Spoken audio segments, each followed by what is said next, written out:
Hello dear students, I am Ankit Sultania.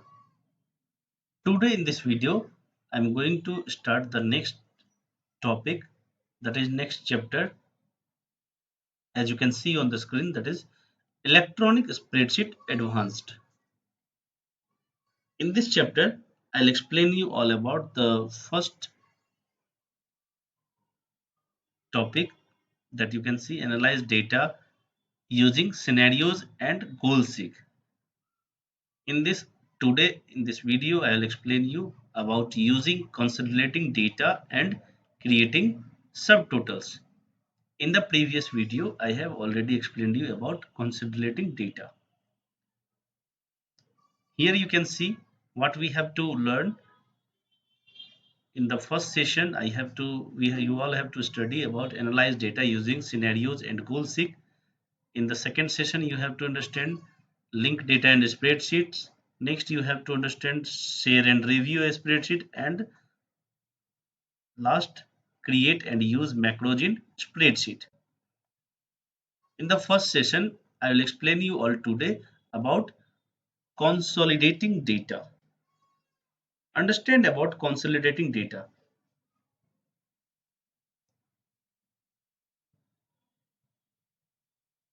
First, before understanding it, I would like to explain you about OpenOffice Calc. देखिए,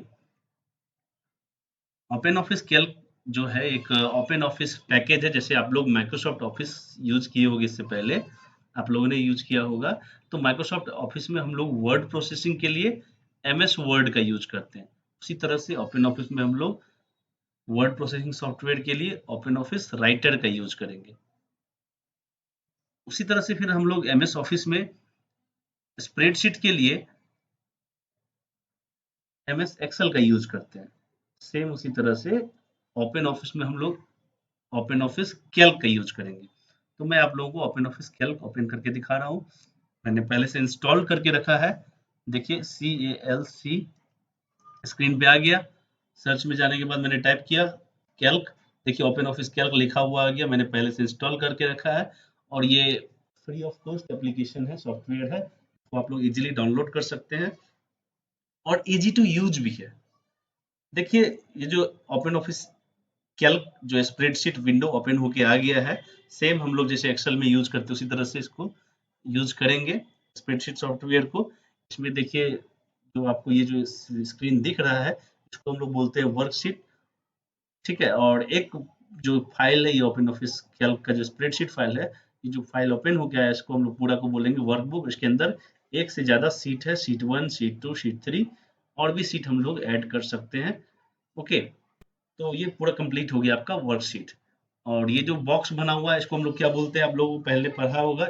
you have already learned about spreadsheet software in previous classes. These intersection of column and rows are called cells. Okay, each cell has its unique address. हर cell का जो है spreadsheet के software में unique address होता है। A cell address is formed by the combination of column letter and row number. Suppose that अगर मैं इस सेल को सेलेक्ट करता हूँ, तो इस सेल का एड्रेस क्या होगा। देखिए ये C कॉलम है और रो है 4, तो इस सेल का एड्रेस हो गया C4।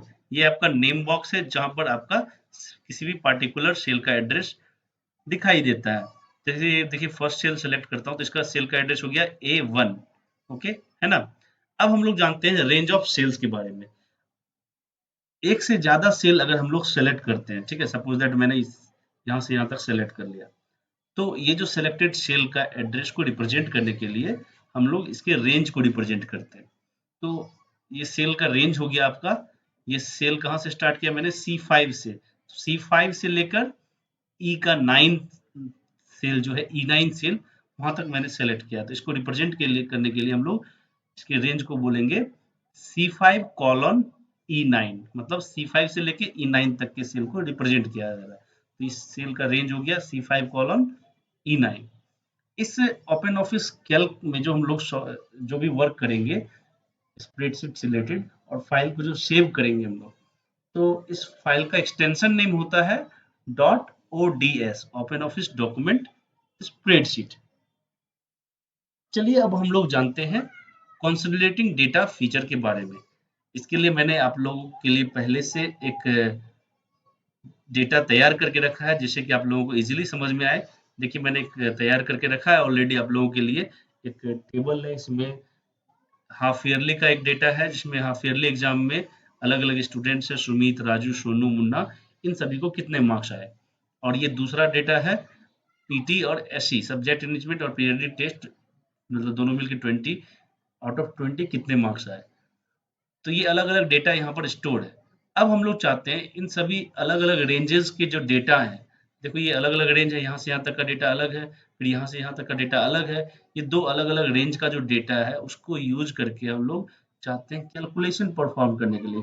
दो ही नहीं, उससे ज्यादा भी रेंजेस में अगर हम लोगों ने डेटा फीड करके रखा है एक्सेल के स्प्रेडशीट के अंदर, तो एक से दो से ज्यादा रेंजेस के डेटा को सेलेक्ट करके हम चाहते हैं कैलकुलेशन से रिलेटेड वर्क परफॉर्म करें यूजिंग ग्राफिकल इंटरफेस। इस वर्क को परफॉर्म करने के लिए नॉर्मली हम लोग मैथमेटिकल फॉर्मूला भी यूज कर सकते हैं, as you have already studied in previous class about using formulas in Microsoft Excel or any other spreadsheet software. In the same way, we can also use formulas here, but we have to use here any graphical interface for performing any mathematical function or any mathematical task और logical task। तो हम लोग कैसे use करेंगे वो देखना है। इसके लिए हम लोगों को क्या करना है, कंसोलिडेट का फीचर यूज करना है। ओके, तो हम लोग क्या करेंगे, देखिए स्टेप बाय स्टेप हम लोग समझते हैं इसको कैसे यूज करेंगे। तो देखिए मैं टूल्स में गया, टूल्स में जाने के बाद सॉरी डेटा में गया, डेटा ऑप्शन में मैं जैसे ही जाता हूँ तो यहाँ पर देखिए आपको कंसोलिडेट नाम का एक ऑप्शन आपको दिख रहा है। ओके, इस कंसोलिडेट ऑप्शन पे हम लोग क्लिक करेंगे। जैसे ही हम लोग कंसोलिडेट ऑप्शन पे क्लिक करते हैं तो देखिए कंसोलिडेट का डायलॉग बॉक्स अपीयर होके आ गया। अब इस डायलॉग बॉक्स में आप लोग क्या क्या देख रहे हैं, function, consolidation ranges, source data range and copy results to. सबसे पहले हम लोग बात करते हैं सोर्स डेटा रेंज के बारे में। सोर्स डेटा रेंज का हम लोग यूज करते हैं कि कौन सा सेल का डेटा यूज होगा कैलकुलेशन के लिए।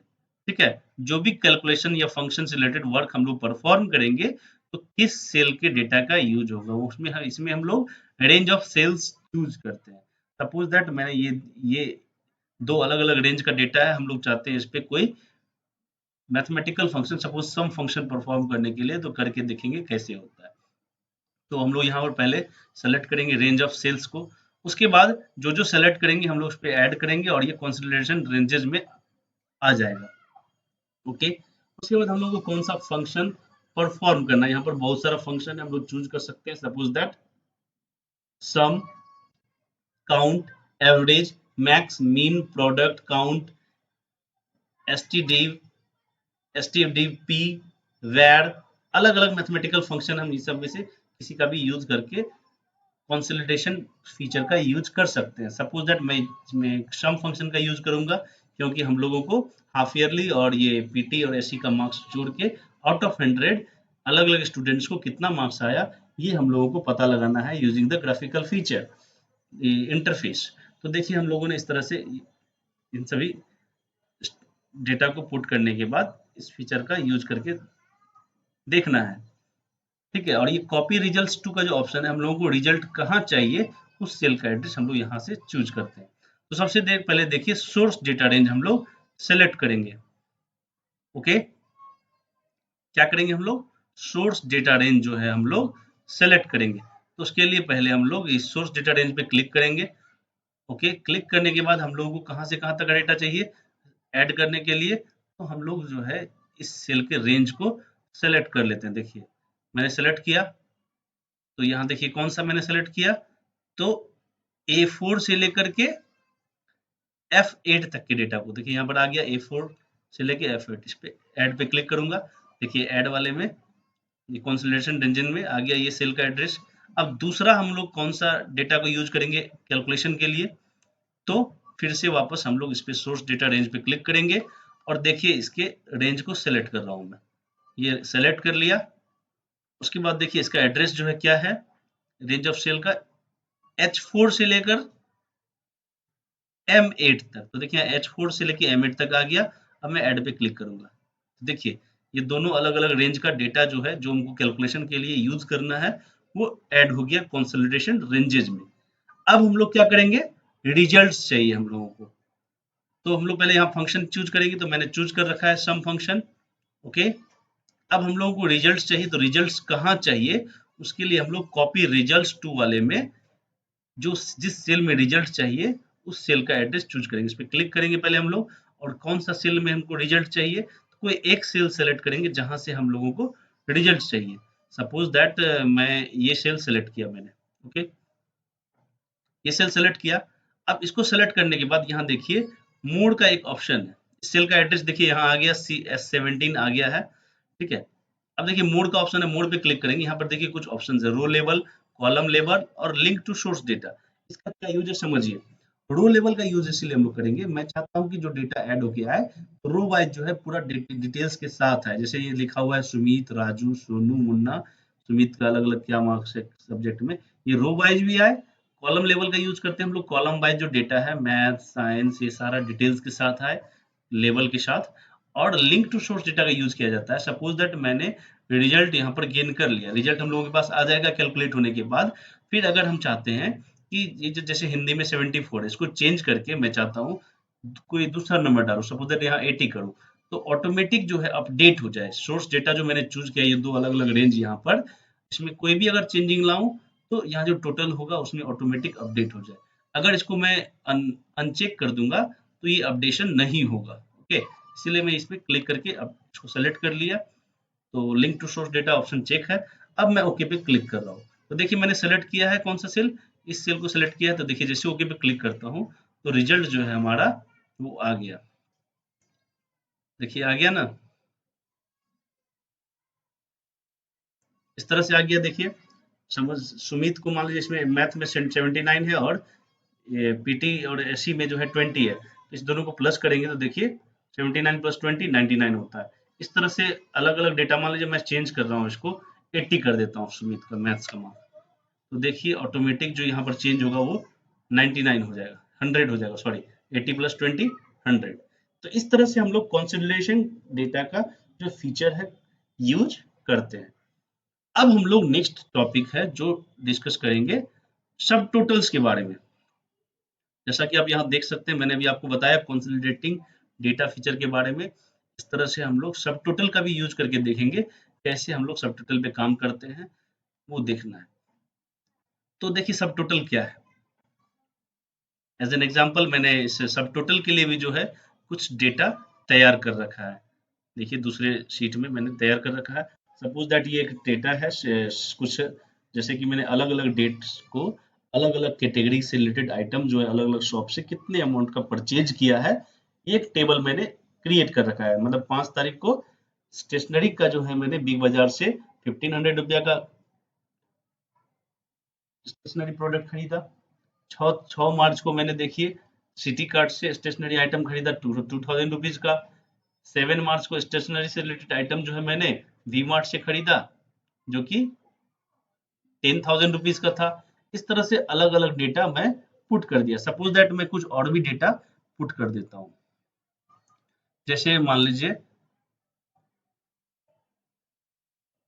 10 मार्च को ही देता हूँ। 10 मार्च 2020 को मैं ग्रोसरी खरीद रहा हूँ, सब्जी। कहाँ से खरीदा ग्रोसरी, सुपौल मार्केट का ही नाम दे देता हूँ कोई। नहीं तो जो दिया हुआ हूँ उसी में से किसी का नाम मैं दे देता हूँ। सपोज दैट मैं वी मार्ट से खरीद रहा हूँ। ओके, कितने का, 1800 रुपीज का। उसके बाद मान लीजिए मैं 11 तारीख को दे देता हूँ, 11 मार्च को। क्या खरीदा मैंने 11 को, स्टेशनरी खरीदा सपोज दैट। कहाँ से खरीदा, सिटी कार्ड दे देता हूँ।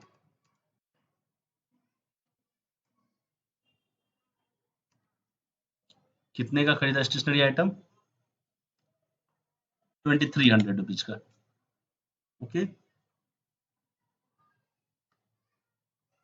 अब इस डेटा को पुट करने के बाद अब देखिए हम लोग सब टोटल का यूज करके देखते हैं कैसे हम लोग सब टोटल यूज करेंगे। तो देखिए टूल्स पे हम लोग गए, टूल्स में जाने के बाद नहीं, डेटा में जैसे कंसोलिडेट का यूज की तो उसके बाद सब टोटल्स होगा, तो सब टोटल वाले ऑप्शन पे हम लोग जाएंगे।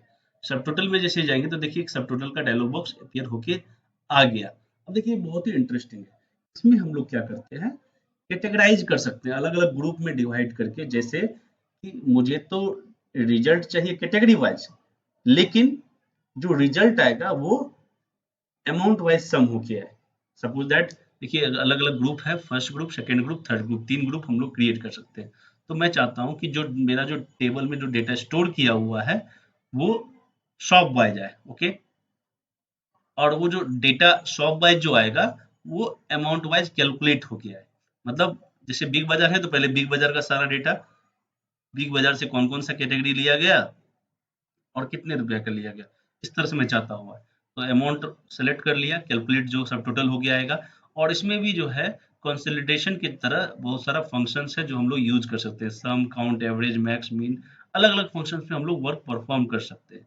सपोज दैट मैंने चूज किया फर्स्ट ग्रुप में कि जो मेरा जो ग्रुप हो गया आएगा डेटा, वो आएगा तो शॉप वाइज, लेकिन जो कैलकुलेट होके आएगा सम फंक्शन पर वो अमाउंट वाइज होके आए।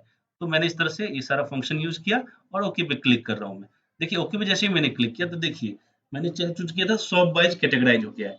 तो देखिए बिग बाजार सिर्फ है शॉप वाइज में, अलग अलग मटेरियल जो है मैंने कैसे खरीदा, क्या क्या खरीदा और कितने का खरीदा, ये अलग अलग तरीके से कैटेगराइज होके आ गया, है ना। तो इस तरह से हम लोग सब टोटल फंक्शन का यूज करते हैं। देखिए अलग अलग प्रोडक्ट का है, अलग अलग शॉप से रिलेटेड सारा डिटेल्स आ गया, टोटल जो है ग्रैंड सम भी है।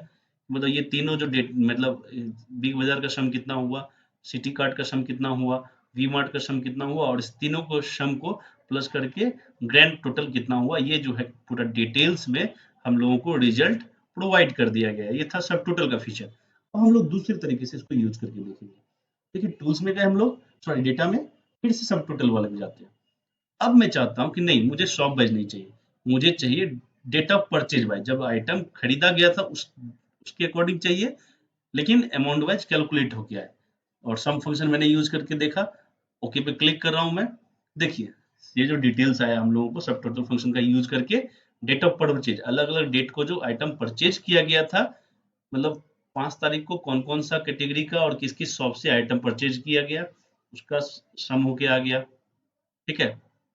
7 तारीख को इस तरह से अलग अलग डेटा जो है हम लोगों को मिल रहा है। उसी तरह से मैं दूसरा करके देखता हूँ। टूल्स में गया मैं, सॉरी डेटा में, और सब टोटल्स में गया। अब इसमें देखिए मैं चाह रहा हूँ दूसरा ग्रुप क्रिएट करूँ। पहला ग्रुप तो मैंने क्रिएट कर लिया, डेट ऑफ परचेज के अकॉर्डिंग अलग अलग मतलब आइटम्स जो है कितने रुपया का खरीदा गया, ग्रैंड टोटल होके आ गया। मैं एक से ज्यादा ग्रुप क्रिएट कर सकता हूँ। मैं चाहता हूँ कि दूसरा जो डिटेल्स आए इसी में मर्ज होके, मैं चाहता हूँ कि कैटेगरी वाइज आए और एड, सॉरी, अमाउंट जो है वो कैलकुलेट होके आए, ओके। इस तरह से मैं चाहता हूँ, ओके पे क्लिक करूंगा। तो देखिए यहाँ पर दो तरीके से हम लोगों को रिजल्ट मिला, दो अलग अलग ग्रुप मैंने क्रिएट किया। तो इसमें देखिए डेट वाइज भी है और कैटेगरी वाइज भी है। मतलब इस डेट को ग्रोसरी आइटम कितने का खरीदा गया, इस डेट को होम अप्लायंसेस कितने का खरीदा गया, ठीक है। फिर देखिए 600, ये अलग अलग डेट भी कैटेगरी वाइज है, और इस डेट के अकॉर्डिंग ये अलग अलग आइटम कैटेगरी वाइज हम लोगों को प्रोवाइड किया जा रहा है। सपोज दैट मैं इसी में फिर से कुछ चेंजिंग ला के दिखाता हूँ आप लोगों को। सब टोटल्स में ये जो सेकेंड ग्रुप हम लोगों ने चूज किया है, मैं चाहता हूँ ये जो, सॉरी, फर्स्ट ग्रुप, ये डेट वाइज नहीं आके शॉप वाइज आए, ओके।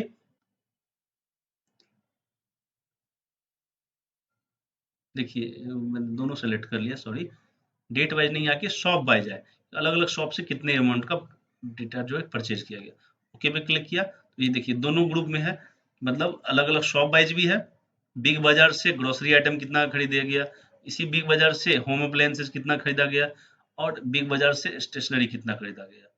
फिर सिटी कार्ट से ग्रोसरी कितना खरीदा गया, सिटी कार्ट से होम अप्लायंसेस कितना खरीदा गया। इस तरह से अलग अलग डेटा का जो है सारा सब टोटल होके हम लोगों को रिजल्ट प्रोवाइड किया जा रहा है। इस फीचर का यूज करने के लिए, इस टाइप का वर्क अगर हम लोग परफॉर्म करना चाहते हैं, उसके लिए हम लोग इस सब टोटल फीचर का यूज करेंगे। ओके, तो मुझे लग रहा है कि आप लोगों को कुछ समझ में आया होगा, और भी इससे रिलेटेड जो कुछ फीचर्स हैं हम लोग यूज कर सकते हैं। तो thanks for watching this video. Bye.